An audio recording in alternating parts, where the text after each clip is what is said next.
이제 415페이지 펴서 어제 했던 서식들 간단하게 좀 정리만 해보고 그리고 오늘 새로운 거 나갑시다. 자, 어제 신용카드 매출전표 발행금액 직계표부터 해서 우리 부속 서류들을 봤었죠. 자, 그럼 신용카드 매출전표 발행금액 직계표라는 건 얘는 우리가 카드나 현금 영수증에 관련돼서 일어난 것들이에요. 근데 가끔 저한테 이제 신용카드하고 체크카드를 물어보시는 분들이 있는데, 카드 단말기에 끓는 건 전부 다 카드 거래예요. 그럼 여러분들 체크카드나 직불카드를 줘도 카드 단말기에 끓죠. 그러면 우리 부가가치세법에서는 다 카드 거래예요. 근데 회계상에 그 장부에 기록할 때에 외상거래가 아니고 그 체크카드에 연결된 통장에서 돈이 빠져나간다라고 붕괴만 하는 뿐인 거지, 우리 부가가치세 신고나 이런 관련된 거는 카드 거래로 다 되는 거예요. 그래서 아마 여러분들 그 나중에 회사 가시면 법인 신용카드가 아니고 법인 체크카드 쓰는 곳이 꽤 많아요. 왜냐면 신용카드가 잘 안 그 신용도 어느 정도 쌓이기 전까지 잘 안 나와요. 그러면 체크카드로 긁으면 법인 통장에서 돈이 그때그때 빠져나갈 거예요. 그래도 그 메인 매출 전표에는 카드로 처리를 하는 거예요. 근데 아래 분계에서 외상 매입금이다 미지급금이다 이걸 쓰는 게 아니라 보통 예금 연계돼 있으면 보통 예금에서 돈 빠져나갔다고 분계만 되는 거예요. 그럼 지금 여기에 신용카드 매출전표 발행금액 직계표에도 우리가 카드 매출했을 때 체크카드나 직불카드든 우리 김영식 선불카드라고 말하는 거는 그 여러분들 기프트 카드 같은 거 보신 적 있으시죠? 뭐 몇만 원 들어가 있는 기프트 카드. 근데 거기에는 그 카드 번호는 적혀 있는데 그 이름이 안 적혀 있잖아요. 근데 여러분들 신용카드를 보면 그 신용카드에는 여러분들 이름이 적혀 있죠. 그런 것처럼 선불카드 형태에서 그 회사 이름이 적혀 있는 카드들이 있어요. 그러면 그 카드는 국세청에 등록을 해 놓으면 카드 쓴 게 바로바로 등록이 되는 거예요. 그런 게 김영식 선불카드라고 하는 거예요. 그럼 그냥 신용카드와 똑같이 생각을 하시면 돼요. 그럼 카드로 결제를 했을 때 과세 매출의 결제, 우리가 그 다른 상대방이 우리한테 결제를 하면 매출했을 때에 과세 매출이냐 면세 매출이냐, 근데 여기에 쓰는 금액은 공급 가액이다 공급 대가다라고 구분하는 게 아니라 우리가 카드 단말기에 금액을 입력을 하죠. 그럼 그 입력하는 그 금액을 다 쓰는 거예요. 그럼 제가 왜 그런 표현을 쓰냐면 100만 원의 100만 원의 부가가치세 별도라면 110만 원이죠. 그러면 전액을 카드를 결제했다면 여기에 110만 원을 쓸 거예요. 그럼 그것만 봤을 때는 공급 대가라고 표현할 수가 있는데, 만약에 세금 계산서를 100만 원에 부가가치세 별도 10만 원짜리를 발행해 줬어요. 근데 상대방이 60만 원은 그냥 현금으로 주고 50만 원만 카드 긁은 거예요. 그럼 그 50만 원을 공급 가액이다 공급 대가라 표현하시는 분들은 없죠. 60만 원은 돈 받은 거고, 그러면 여기에는 그 50만 원만 카드 단말기 긁었으니까 50만 원만 들어오는 거예요. 그럼 그런 경우를 생각했을 때는 여기가 공급 가액이다 공급 대가라고 표현하는 건 좀 적절하지가 않겠죠. 그렇기 때문에 제가 카드 단말기에 입력된 금액이라고 표현하는 거예요. 그럼 카드 단말기에 입력된 금액을 쓰면 여기 세금 계산서도 전체 금액이 아니라 여기 위 상단부에 적혀 있는 이 금액 중에서 세금 계산서가 이중으로 발행된 부분을 아래에 써주는 거예요.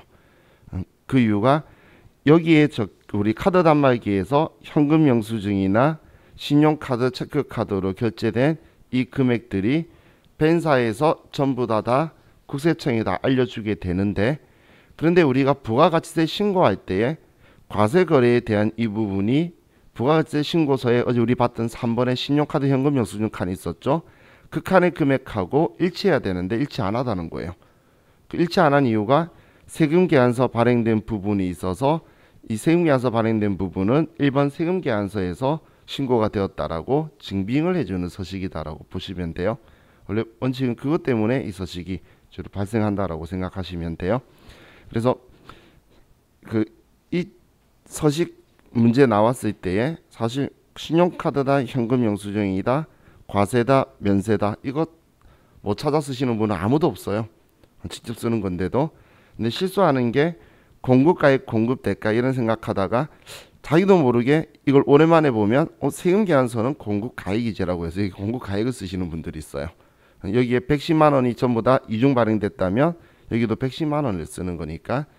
그리고 그 다음 실수 많이 하는 게 그냥 현금으로 결제한 부분이 적혀 있는 경우가 들어 있어요.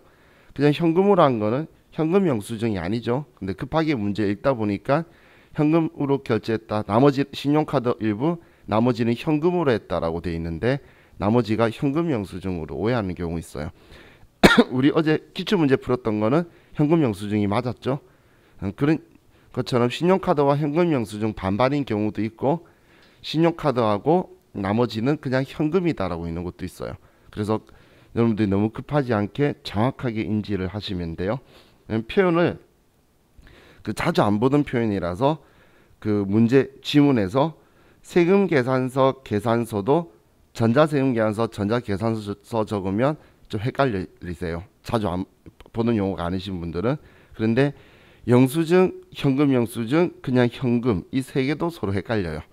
그래서 급하게 보지 마시고 정확하게 구분을 하면서 체크를 하시면 실수가 없으실 것 같아요. 자, 다음 우리 신용카드 매출 전표는 이렇게 작성하면 끝이고, 그 다음 우리가 했던 게 교재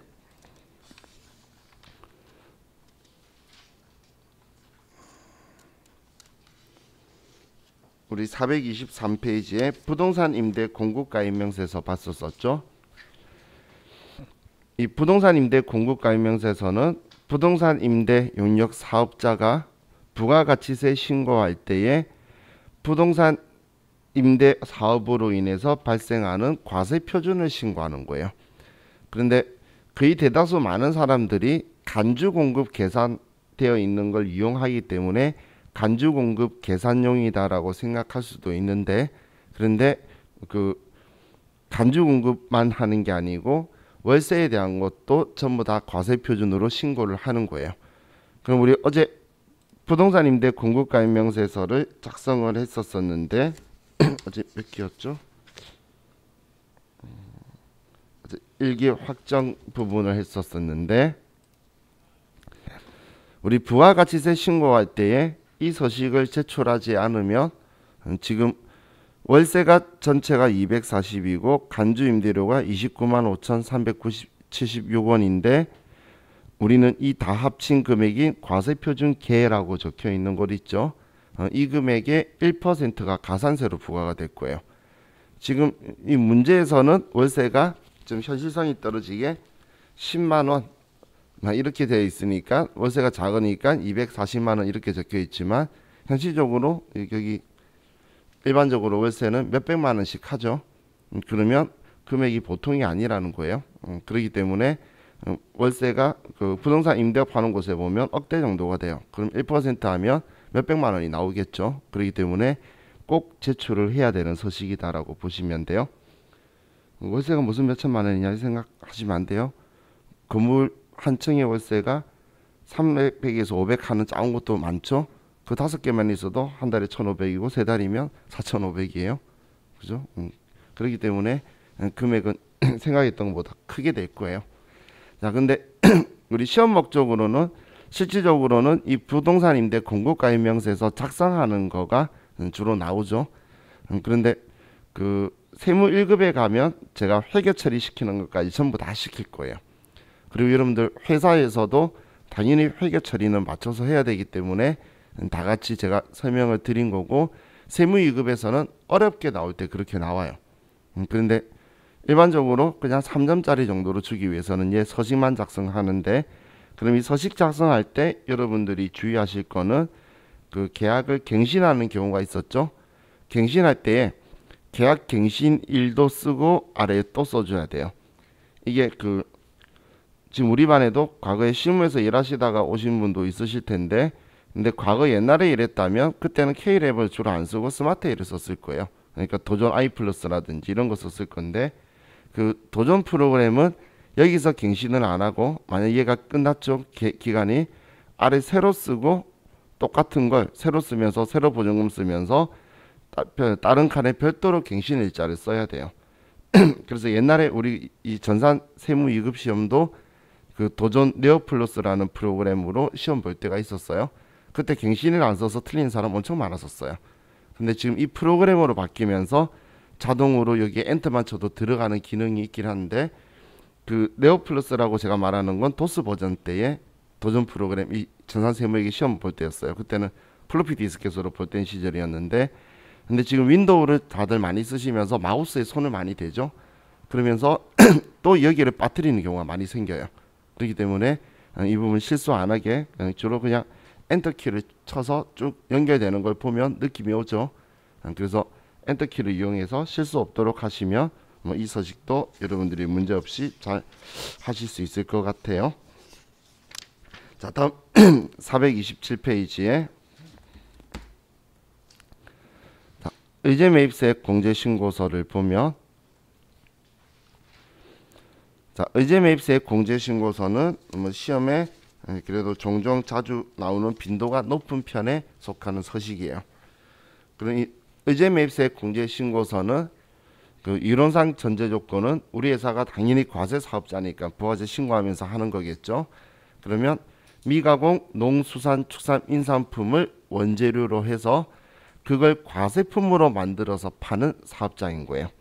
근데 그게 꼭 음식만 해당하는 게 아니고, 어제 제가 가스 예를 들고 막 그랬었죠. 그런 것처럼 면세 농수산축산인산품들을 가지고 과세품을 만들어 팔면 그건 전부 다 대상자가 되게 되는데, 그럼 의제매입세액은 없는 매입세액을 있다고 해주는 거죠. 그럼 그러기 위해서는 우리는 이 매입을 했다라는 증빙이 꼭 있어야 된다는 거예요. 그렇기 때문에 시험에서는 여러분들이 꼭 체크하셔야 될 게, 미가공 농수산축산인산품인지 확인했다면 그 다음에 사업자한테 적격 증빙을 받았는지를 확인하는 거예요. 적격 증빙이라고 말하는 게 세금 계산서, 계산서, 신용카드, 현금 영수증, 이것들을 이야기하는 거예요. 그런 걸 받았다면 우리는 과세관청에 적법하게 대가를 지급하고 샀다라는 입증이 되겠죠. 그러면 그걸 가지고 이제 우리 공제율만큼 공제를 한도 이내에 해주게 될 건데, 만약에 적격 증빙을 받지 않으면 의제매입세액 공제가 안 돼요. 그럼 여러분들 생각했을 때에 적격 증빙을 안 받았다는 건 뭐 영수증을 받았다거나 아무 증빙을 안 받았다는 이야기가 되겠죠. 그런데 원재료 사긴 샀는데 적격 증빙을 받은 게 아니라면 부가가치세 신고에는 들어올 일이 없어요. 그렇기 때문에 그런 경우에는 일반 전표로 가는 거예요. 우리 시험에서는 일반 전표에 쓰게 될 거예요. 그럼 지금 면세인데 적격 증빙이 있고 부가가치세 신고 대상이 되는 것 있죠. 그럼 우리 제조업 같은 경우는 농민한테 샀어요. 증빙 없어요. 근데 의제매입세액 공제 대상이 아니라면 매입매출 전표에 올 일이 없어요. 부가가치 신고랑 상관없으니까. 그런데 의제매입세액 공제 대상이 되니까 부가가치 신고할 때 넣어야 되겠죠. 부가가치 신고랑 관련 있는 게 매입매출 전표 온다라고 했잖아요. 그래서 매입매출 전표에 와서 60번 명건이라는 걸 선택하게 되는 거였어요. 그럼 우리 농민한테 매입하는 거는 음식점들은 안 해주고 우리 제조업만 된다는 거예요. 그럼 문제에서 우리 본 문제에 한해서 뭐 법인 음식점을 영위한다, 요식업을 영위한다, 이런 식으로 표현하고 있었죠. 그러면 공제율도 당연히 기억해야겠지만 음식점이면 아래에 농민 매입분은 안 되기 때문에 농민 매입분이 있는지를 체크해서 그걸 먼저 제거하는 거예요. 그럼 음식점이라면 사업자한테 매입한 것만 될 거고, 그럼 사업자한테 적격 증빙 받았는지 미가공 농수산축산인산품인지 그것만 확인하면 되겠죠. 그럼 이 원재료들을 사올 때에 우리 시험에서도 사용 몇 % 안 하고 남아있다 이런 표현을 할 거예요. 심지어는 숫자가 우리가 만지기 좀 좋은 숫자를 가지고 적어 둘 건데, 그러면 빼라고 적어놨구나 이런 착각을 하도록 좀 유도를 할 거예요. 그런데 사용 유무는 상관이 없다라고 했죠. 그렇기 때문에 뭐 사용 유무는 상관없이 매입세액은 공제를 해준다고 보시면 돼요. 그리고 공제율은 제가 2의 배수로 순서대로 제가 생각을 했었죠. 제조업 중에 일반 제조업이랑 일반 법인은 중소기업이 아닌 법인은 102분의 2, 그리고 제조업 중에 중소기업은 104분의 4, 그리고 음식점 중에서 규모가 큰 법인 사업자는 106분의 6, 그리고 우리 개인 사업자는 108분의 8 이런 식으로 공제율이 되어 있다라고 보시면 돼요. 자, 그럼 한도 계산은 확정 신고 때 과세 기간의 매출액 대비해서 그 매출액의 현재 40%를 매입액으로 인정해 주겠다는 거예요. 과세 기간의 매입액으로. 그렇기 때문에 우리가 예정 신고 때는 한도 계산을 할 필요도 없고 커서가 들어가지도 않아요. 근데 확정 신고 때는 꼭 한도 계산을 해줘야지만 그 한도가 살아나게 될 건데, 제가 항상 걱정하는 게 세무1급 공부하고 넘어오신 분들이 세무1급에서 주로 실수하는 대표적인 게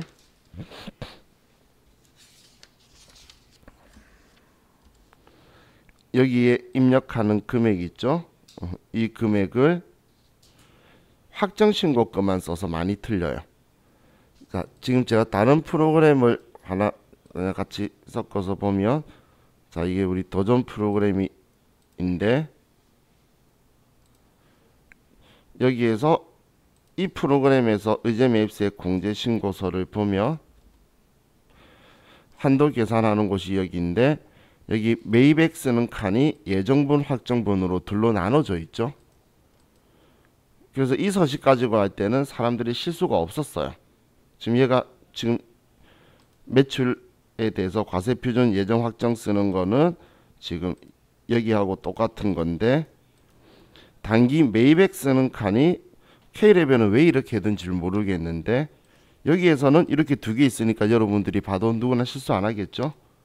실수 안 할 건데 K레벨은 한 칸으로 되어 있기 때문에 예정 신고 때 매입한 거 있다라고 하면 여러분이 알아서 합쳐서 여기에 써주셔야 돼요.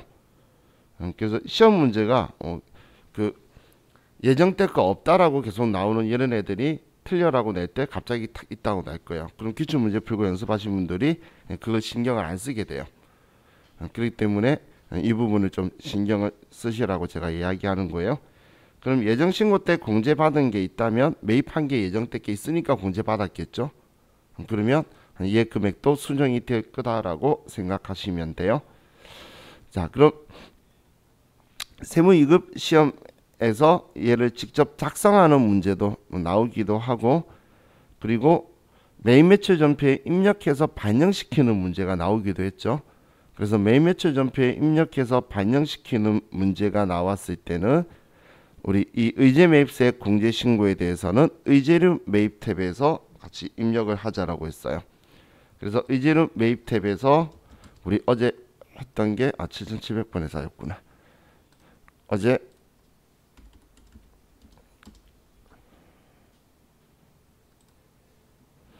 우리가 의제료 매입에서 입력했던 게 이 두 개가 있었죠. 이건 연습할 때였고 기출문제에서도 있었죠.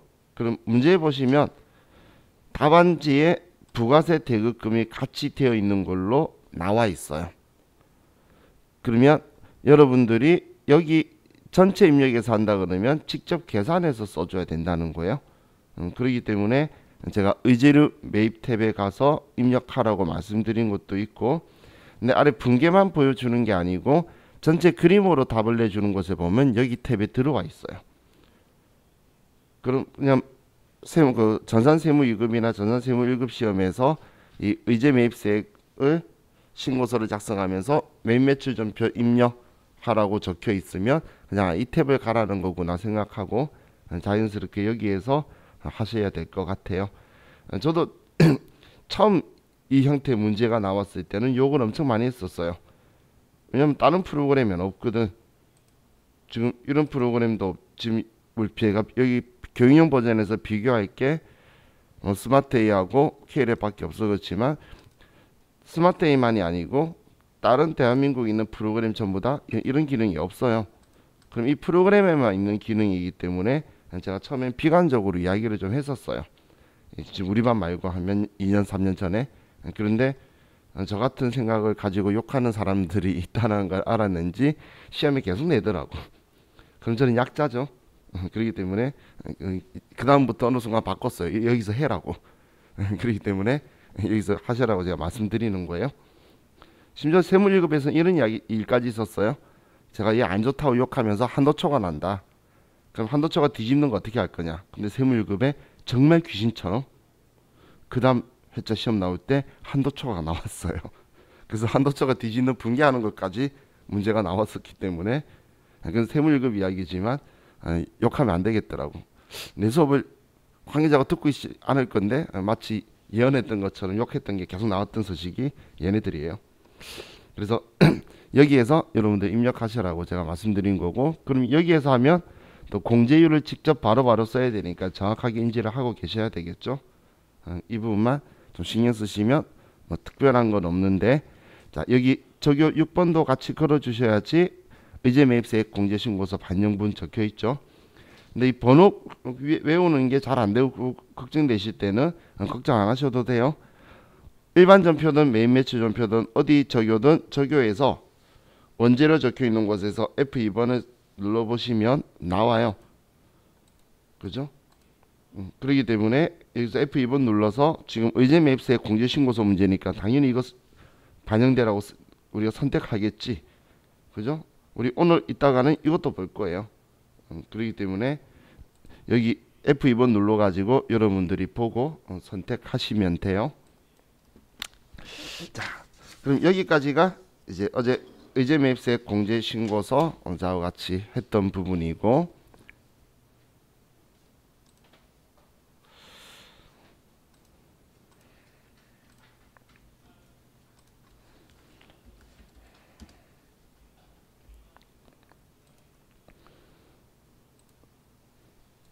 자, 이제 교재 433페이지로 와서